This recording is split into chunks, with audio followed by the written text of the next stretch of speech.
Alors, habituellement, quand je m'adresse à vous dans une vidéo, c'est pour répondre à une question, pour développer un point de halakha ou éventuellement pour dire un mot sur la paracha de la semaine. Aujourd'hui, c'est pour vous raconter une histoire incroyable, un cas aussi rarissime que dramatique. C'est l'histoire d'une femme qui vit en Israël et que nous appellerons Esther. Esther a 51 ans. Elle est en bonne santé. Elle a juste un petit problème, un kyste à l'ovaire. Elle va donc rentrer à l'hôpital pour une intervention chirurgicale courante et des plus banales. Seulement voilà, ça se passe mal, ça se passe très mal. Au réveil, elle souffre, elle se plaint de douleurs atroces. Mais l'hôpital est sous pression à cause du corona. Alors on la renvoie à la maison.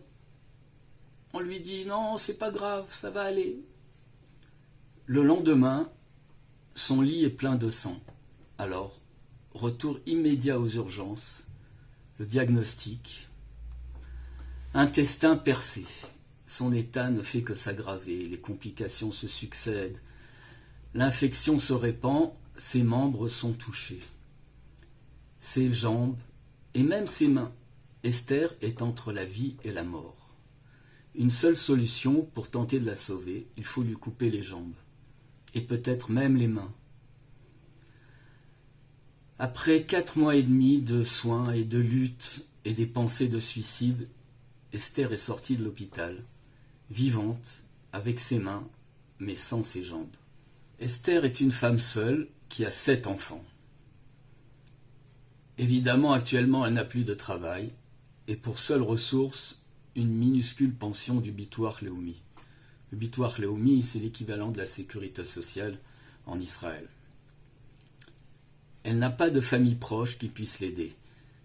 Elle a besoin dans l'urgence d'une chaise roulante. Elle a besoin d'aménager son appartement pour lui permettre de s'y déplacer, d'aller aux toilettes, de se laver.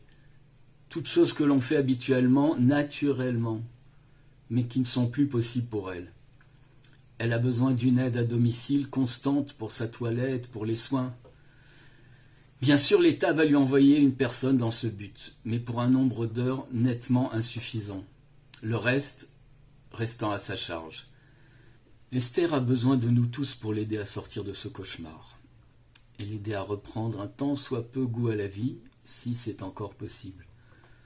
Alors aujourd'hui, je vous demande de tout mon cœur de l'aider dans l'urgence, par vos dons, surtout en cette veille de Pessah, pour ramener un petit sourire sur son visage et pour qu'elle puisse au moins passer les fêtes dans la dignité. Qu'Hachem lui apporte la santé, la consolation, lui donne la force d'affronter cette épreuve. Tiskou la mitzvot.